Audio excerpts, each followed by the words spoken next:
നമ്മൾ ഇനി കാണാൻ പോകുന്നത് 6th ചാപ്റ്ററാണ്. ചാപ്റ്ററിൻ്റെ പേര് അപ്ലിക്കേഷൻ ഓഫ് ഡെറിവേറ്റീവ്സ്. നമ്മളിപ്പോൾ പഠിച്ച ഡെറിവേറ്റീവ്സ് എന്ന് പറയുന്ന ഐഡിയയുടെ അപ്ലിക്കേഷൻസിനെ കുറിച്ചാണ് ഇനി നമ്മൾ ഡിസ്കസ് ചെയ്യാൻ പോകുന്നത്. അപ്പോൾ നമ്മൾ ഓൾറെഡി എന്താണ് കണ്ടിന്യൂറ്റി, എന്താണ് ഡിഫറൻഷ്യബിലിറ്റി, എങ്ങനെയാണ് പ്രൊഡക്റ്റ് റൂള്, അതുപോലെ കോഷ്യന്റ് റൂള്, അതുപോലെ ചെയിൻ റൂള്, അതുപോലെ ബേസിക് ഓൾജിബ്ര ഓഫ് ഡിഫറൻസിയേഷൻ, ഈ വക കാര്യങ്ങളൊക്കെ നമ്മൾ ആദ്യത്തെ സെക്ഷനിൽ കണ്ടു. പിന്നെ ഇൻവേഴ്സ് ട്രിഗ്നോമെട്രിക് ഫംഗ്ഷൻസിന്റെ ഡെറിവേറ്റീവ്സ് കണ്ടു, അതുപോലെ ഇംപ്ലിസിറ്റ് ഫംഗ്ഷൻസ്, അതുപോലെ എക്സ്പ്ലിസിറ്റ് ഫംഗ്ഷൻസിന്റെ ഡെറിവേറ്റീവ്സ് കണ്ടു, ലോഗരിതമിക് ഡിഫറൻസിയേഷൻ പരിചയപ്പെട്ടു, എക്സ്പോണൻഷ്യൽ ഫംഗ്ഷൻസിന്റെ ഡെറിവേറ്റീവ്സ് കണ്ടു, അതുപോലെ പാരാമെട്രിക് ഫോം ഉപയോഗിച്ച് ഡിഫറൻഷിയേറ്റ് ചെയ്യാൻ കണ്ടു. പിന്നെ സെക്കൻഡ് ഓർഡർ ഡെറിവേറ്റീവ്സ് കണ്ടുപിടിക്കാനായിട്ട് പഠിച്ചു. അതിനൊക്കെ ശേഷം ഒരു മീൻ വാല്യൂ തിയറവും ഒരു റോൾസ് തിയറവും പഠിച്ചു. അപ്പോൾ ഡിഫറൻസിയേഷനെ കുറിച്ച് എല്ലാ ബേസിക് കൺസെപ്റ്റുകളും കംപ്ലീറ്റ് ആയിട്ട് നമ്മൾ പഠിച്ചു. ഇനി എന്തൊക്കെയാണ് ഈ ഡെറിവേറ്റീവ്സ് പഠിക്കുന്നത് കൊണ്ടുള്ള പ്രാക്ടിക്കൽ അപ്ലിക്കേഷൻസ്? മറ്റ് സയൻസ് സബ്ജക്റ്റുകളിലായിക്കോട്ടെ അല്ലെങ്കിൽ പ്രാക്ടിക്കൽ യൂസിലായിക്കോട്ടെ, എവിടെയൊക്കെയാണ് നമ്മൾ ഈ ഡെറിവേറ്റീവ്സിൻ്റെ ഐഡിയകൾ അപ്ലൈ ചെയ്യണത്? അതാണ് നമ്മൾ ഈ ചാപ്റ്ററിൽ പഠിക്കാനായിട്ട് പോകുന്നത്. ഇപ്പോൾ ബേസിക്കലി ഈ പറയുന്ന ഡെറിവേറ്റീവ്സ് എന്ന് പറയുന്ന ആശയത്തിന് 5 അപ്ലിക്കേഷൻസ് ആണ് നമുക്ക് പറയാൻ പറ്റുക. അതിൽ ഒന്നാമത്തെ അപ്ലിക്കേഷൻ എന്ന് പറഞ്ഞാൽ ഒരു ക്വാണ്ടിറ്റിയിലെ റേറ്റ് ഓഫ് ചേഞ്ച് കണ്ടുപിടിക്കാനായിട്ട് നമുക്ക് ഈ പറയുന്ന ഡെറിവേറ്റീവ്സ് എന്ന് പറയുന്ന ഐഡിയ ഉപയോഗിക്കാം. അതായത് ds/dt എന്ന് പറഞ്ഞു കഴിഞ്ഞാൽ change in distance with respect to time, ds/dt, എസ്സിലുള്ള change with respect to time t, അങ്ങനെ നമുക്ക് പറയാം. അപ്പോൾ അത്തരത്തിൽ റേറ്റ് ഓഫ് ചേഞ്ച് കണ്ടുപിടിക്കാനായിട്ടുള്ള ഒരു മീഡിയ ആയിട്ട് നമ്മൾ ഈ ഡെറിവേറ്റീവ്സ് യൂസ് ചെയ്യുന്നുണ്ട്. സ്ലൈറ്റ് ചേഞ്ച്, ഇൻസ്റ്റന്റേനിയസ് ചേഞ്ചുകളൊക്കെ ആണെങ്കിൽ ഈ ഡെറിവേറ്റീവ്സിൻ്റെ ഐഡിയ ഉപയോഗിച്ചിട്ടാണ് നമ്മൾ എക്സ്പ്രസ് ചെയ്യുക. അതുപോലെ നമ്മൾ നേരത്തെ മീൻ വാല്യൂ തിയറവും റോൾസ് തിയറവും പറഞ്ഞപ്പോൾ പറഞ്ഞൊരു കാര്യമാണ്, ഏതൊരു ഫംഗ്ഷൻ f(x)ൻ്റെയും ഇന്ന പോയിന്റിലെ ടാൻജന്റിന്റെ സ്ലോപ്പ് കാണാൻ നമുക്ക് ഡെറിവേറ്റീവ്സ് ഉപയോഗിക്കാൻ പറ്റും. അപ്പോൾ ടാൻജന്റിന്റെ സ്ലോപ്പ് കാണാന്ന് പറഞ്ഞു കഴിഞ്ഞാൽ ആ പോയിന്റിലെ നോർമലിന്റെ സ്ലോപ്പ് നമുക്ക് അതിൽ നിന്ന് തന്നെ കണ്ടുപിടിക്കാനായിട്ട് പറ്റും. അതിൽ നിന്ന് തന്നെ നമുക്ക് തന്നിരിക്കുന്ന കർവിന്റെ ടാൻജന്റിന്റെ ഇക്വേഷന് നമുക്ക് വേണമെങ്കിൽ കണ്ടുപിടിക്കാനായിട്ട് പറ്റും. അതാണ് ഡെറിവേറ്റീവ്സിന്റെ രണ്ടാമത്തെ ഒരു പ്രാക്ടിക്കൽ ആപ്ലിക്കേഷൻ. പിന്നെയുള്ളത്, ഒരു ഫംഗ്ഷൻ തന്നു കഴിഞ്ഞാൽ അത് ഏതൊക്കെ ഇന്റർവെല്ലിലായിരിക്കും ഡിക്രീസിങ്, ഏതൊക്കെ ഇന്റർവെല്ലിലായിരിക്കും ഇൻക്രീസിങ് എന്ന് നമുക്ക് പറയാൻ പറ്റും.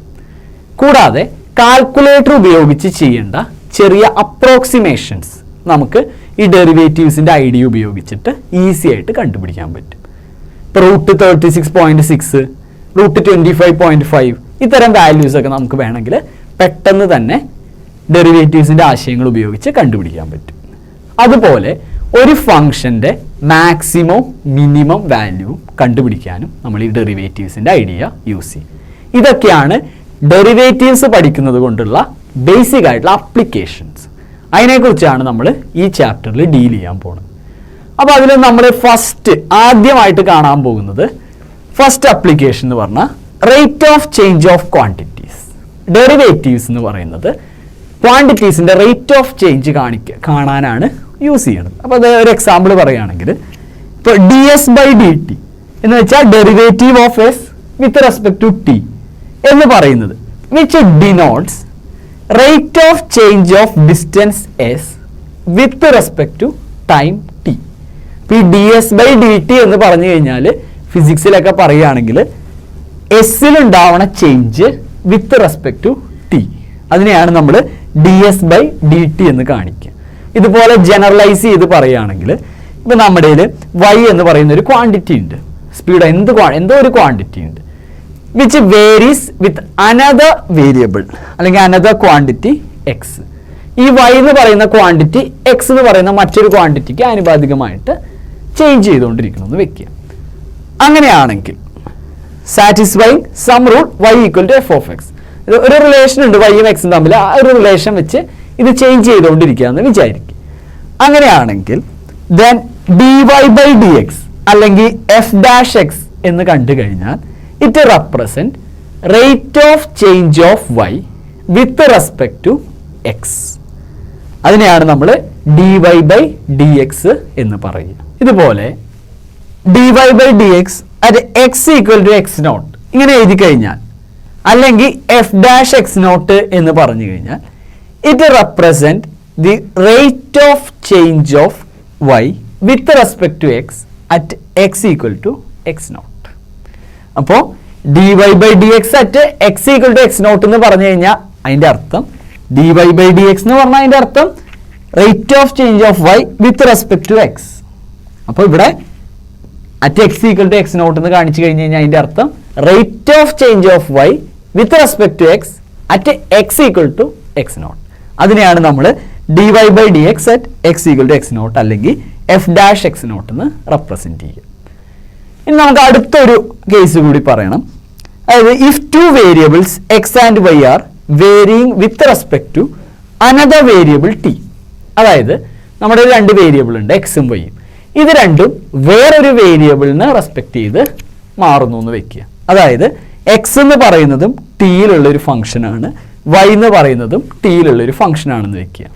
അങ്ങനെയാണെങ്കിൽ by chain rule dy by dx equal to rate of change of y with respect to x എന്ന് പറഞ്ഞു കഴിഞ്ഞാൽ that is equal to dy by dt by dx by dt. നമ്മുടെ ചെയിൻ റൂൾ. ഇതിനെ വേണമെങ്കിൽ നമുക്ക് dy by dt by dx by dt എന്ന് പറഞ്ഞാൽ രണ്ട് ഫ്രാക്ഷൻസ് തമ്മിൽ ഡിവൈഡ് ചെയ്യുമ്പോൾ നമ്മൾ ആദ്യത്തെ ഫ്രാക്ഷൻ അങ്ങനെ തന്നെ എഴുതിയിട്ട് ഇൻറ്റു രണ്ടാമത്തെ ഫ്രാക്ഷൻ്റെ റെസിപ്രോക്കൽ എഴുതും. അങ്ങനെ ഒരു കലാപരിപാടി നമ്മൾ ചെറിയ ക്ലാസ്സിൽ പഠിച്ചിട്ടുണ്ട്. അപ്പോൾ അത് വെച്ച് which implies dy by dx equal to dy by dt into ഇതിൻ്റെ റെസിപ്രോക്കൽ, അതായത് dt by dx. ഇങ്ങനെ നമുക്ക് പറയാം. ഇതാണ് ഡെറിവേറ്റീവ്സ് കൊണ്ടുള്ള ഫസ്റ്റത്തെ പ്രാക്ടിക്കൽ അപ്ലിക്കേഷൻ. ഇനി നമുക്ക് ഇതിൻ്റെ കുറച്ച് എക്സാമ്പിൾസ് ചെയ്യാം. നമുക്കിനി ഈ പറഞ്ഞ റേറ്റ് ഓഫ് ചേഞ്ച് ഓഫ് ക്വാണ്ടിറ്റീസുമായിട്ട് റിലേറ്റ് ചെയ്തിട്ടുള്ള ഡെറിവേറ്റീവ്സിൻ്റെ അപ്ലിക്കേഷൻ ഒന്ന് പരിചയപ്പെടാം. അപ്പം ഇനി ഈ എൻറ്റയർ ചാപ്റ്ററിൽ, ഈ ചാപ്റ്ററിൻ്റെ തുടക്കം മുതൽ അവസാനം വരെ നമുക്ക് ആവശ്യം വരുന്ന ചില ബേസിക് ആയിട്ടുള്ള കാര്യങ്ങൾ നമ്മൾ 8ാം ക്ലാസ്സിൽ, 9ാം ക്ലാസ്സിൽ, 10ാം ക്ലാസ്സിലൊക്കെ പഠിച്ചിട്ടുള്ള നമുക്ക് ആവശ്യമുള്ള കുറച്ച് കാര്യങ്ങളാണ് ഞാനിവിടെ ചേർത്തിരിക്കുന്നത്. അതായത് ഒരു സർക്കിളിൻ്റെ ഏരിയ കാണാനുള്ള ഇക്വേഷൻ πr², വേറെ r എന്ന് പറഞ്ഞു കഴിഞ്ഞാൽ റേഡിയസ് ആണ്. ഇതുപോലെ സർക്കിളിൻ്റെ പെരിമീറ്റർ കാണാൻ 2πr. ഇനി അതുപോലെ ഒരു ക്യൂബ് എന്ന് പറഞ്ഞാൽ സമചതുരക്കട്ട. ക്യൂബിൻ്റെ ഏരിയ എന്ന് പറഞ്ഞു കഴിഞ്ഞാൽ ക്യൂബിന് 6 ഫേസ് ആണുള്ളത്, ഓരോ ഫേസും സ്ക്വയറുകളാണ്. സോ ക്യൂബിൻ്റെ ഏരിയ 6a². ക്യൂബിൻ്റെ വോളിയം a³. അതുപോലെ സ്ഫിയർ എന്ന് പറഞ്ഞാൽ ഗോളം, നമ്മുടെ ഫുട്ബോളിൻ്റെ അല്ലെങ്കിൽ എയർ ബബിളിൻ്റെ ഒക്കെ ഷേപ്പാണ് സ്ഫിയർ. അതിൻ്റെ സർഫസ് ഏരിയ എന്ന് വെച്ചാൽ ടോട്ടൽ സർഫസ് ഏരിയ എന്ന് പറയുന്നത് 4πr². ഇനി ഇതിൻ്റെ വോളിയം എന്ന് പറഞ്ഞാൽ അതിന് ഉൾക്കൊള്ളുന്ന വെള്ളത്തിൻ്റെ അളവ് അല്ലെങ്കിൽ അതിൻ്റെ ക്വാണ്ടിറ്റി, അതിൻ്റെ ഉള്ളിൽ ഉൾക്കൊള്ളുന്ന ഒരു സാധനത്തിൻ്റെ അളവ്, അതിൻ്റെ ഉള്ളളവ്, അതാണ് നമ്മുടെ വോളിയം. അപ്പോൾ ഒരു സ്ഫിയറിൻ്റെ വോളിയം 4/3πr³. അതുപോലെ സിലിണ്ടർ എന്ന് പറഞ്ഞു കഴിഞ്ഞാൽ നമ്മുടെ സാധാരണ തൂണിൻ്റെ അല്ലെങ്കിൽ ഈ ഷേപ്പിനെയൊക്കെ നമുക്ക് സിലിണ്ടർ എന്ന് കരുതാം. സിലിണ്ടറിൻ്റെ ടോട്ടൽ സർഫസ് ഏരിയ, രണ്ട് ബേസ് ഉണ്ട്, ബേസിൻ്റെ ഏരിയ 2πr², അതിൻ്റെ കർവ്ഡ് സർഫസ് ഏരിയ 2πrh. അപ്പോൾ total surface area 2πr² plus 2πrh. ഇനി സിലിണ്ടറിൻ്റെ വോളിയം πr²h, അതായത് r എന്ന് പറഞ്ഞാൽ അതിൻ്റെ ബേസ് റേഡിയസ്, h എന്ന് പറഞ്ഞാൽ സിലിണ്ടറിൻ്റെ ഹൈറ്റ്. അതുപോലെ കോൺ, ഐസ്ക്രീം കഴിക്കണം ഐസ്ക്രീം കോൺ, അതുപോലെ കോൺ, പുള്ളിയുടെ surface area πr² plus πrl. അതുപോലെ കോണിൻ്റെ വോളിയം v = 1/3πr²h. ഈ പറഞ്ഞിരിക്കുന്ന സർക്കിള്, ക്യൂബ്, സിലിണ്ടർ, സ്ഫിയർ, കോൺ, ഈ 5 ഷേപ്പുകൾ നമുക്ക് എന്തായാലും അർജൻറ്റായിട്ട് അത്യാവശ്യം വരും. ഇതുപോലെ നമ്മൾ മുമ്പ് പഠിച്ചിട്ടുള്ള ഇത്തരത്തിലുള്ള ജോമെട്രിക് ഷേപ്പുകളുടെ വോളിയവും സർഫസ് ഏരിയയൊക്കെ നമുക്ക് ചിലപ്പോൾ ഈ ചാപ്റ്ററിൻ്റെ ഇടയ്ക്ക് ആവശ്യം വരും. ഓക്കെ, ഇനി നമുക്ക് ഇതിനെ ബേസ് ചെയ്തിട്ടുള്ള നമ്മുടെ rate of change of quantity ആയിട്ട് ബന്ധപ്പെട്ട ഒരു പ്രാക്ടിക്കൽ ഒരു ക്വസ്റ്റ്യനിലേക്ക് നോക്കാം. ക്വസ്റ്റ്യൻ നോക്കുക. Find the rate of change of area of a circle with respect to its radius r when radius equal to 5 cm. അതായത് നമുക്ക് കണ്ടുപിടിക്കേണ്ടത് ഒരു സർക്കിളിൻ്റെ rate of change of area with respect to radius when r equal to 5 cm. അതായത് നമുക്ക് കണ്ടുപിടിക്കേണ്ടത് dA/dr ആണ്. Rate of change of area with respect to radius. അതായത് ഏരിയയിലുള്ള change with respect to R. ഇതാണ് നമുക്ക് കാണേണ്ടത്. അതായത് D A by D R ആണ് കണ്ടുപിടിക്കേണ്ടത് at R equal to 5 cm. ഇതാണ് നമുക്ക് കണ്ടുപിടിക്കേണ്ടത്. നമ്മൾ ആദ്യം തന്നെ D A by D R കാണും. അപ്പം D A by D r എന്ന് പറഞ്ഞു കഴിഞ്ഞാൽ ഇവിടെ ഒരു സർക്കിളാണ് ചോദ്യത്തിലുള്ളത്. സോ സർക്കിളിൻ്റെ ഏരിയ എന്ന് പറയുമ്പോൾ സർക്കിളിൻ്റെ ഏരിയ നമ്മളിവിടെ എഴുതി വെച്ചിട്ടുണ്ട് പൈ ആർ സ്ക്വയർ എന്ന് വെച്ച് കഴിഞ്ഞാൽ D by D R of pi R square. ഏരിയയുടെ എയുടെ സ്ഥാനത്ത് പൈ ആർ സ്ക്വയർ ഇട്ടു. പൈ ആർ സ്ക്വയറിൻ്റെ derivative with respect to R. Pi is a constant. കോൺസ്റ്റന്റിനെ പുറത്തേക്ക് എടുത്തു. ആർ സ്ക്വയറിൻ്റെ derivative with respect to R എന്ന് പറഞ്ഞു കഴിഞ്ഞാൽ 2r. അപ്പോൾ നമുക്ക് ഡി എ ബൈ ഡി ആറിൻ്റെ ഉത്തരം 2πr എന്ന് കിട്ടി. ഇതാണ് rate of change of area with respect to radius. ഇനി നമുക്ക് വേണ്ടത് d A by D r at R equal to 5 ആണ്. അപ്പോൾ d A by D r at R equal to 5 that is equal to d A by D r എന്ന് പറഞ്ഞാൽ 2πr. അതിലെ ആറിൻ്റെ സ്ഥാനത്ത് 5 ഇട്ട് കൊടുക്കുക. അപ്പോൾ നമ്മുടെ ഫൈനൽ ആൻസർ 10π. ഇതിൻ്റെ യൂണിറ്റ് എഴുതുമ്പോൾ ശ്രദ്ധിക്കുക, നമ്മൾ കണ്ടത് D A by D R. ഏരിയയുടെ യൂണിറ്റ് സെൻറ്റിമീറ്റർ സ്ക്വയർ പെർ റേഡിയസിൻ്റെ യൂണിറ്റ് സെൻറ്റിമീറ്റർ. അപ്പോൾ ഇതിൻ്റെ യൂണിറ്റ് വരിക 10π സെൻറ്റിമീറ്റർ സ്ക്വയർ പെർ സെൻറ്റിമീറ്റർ.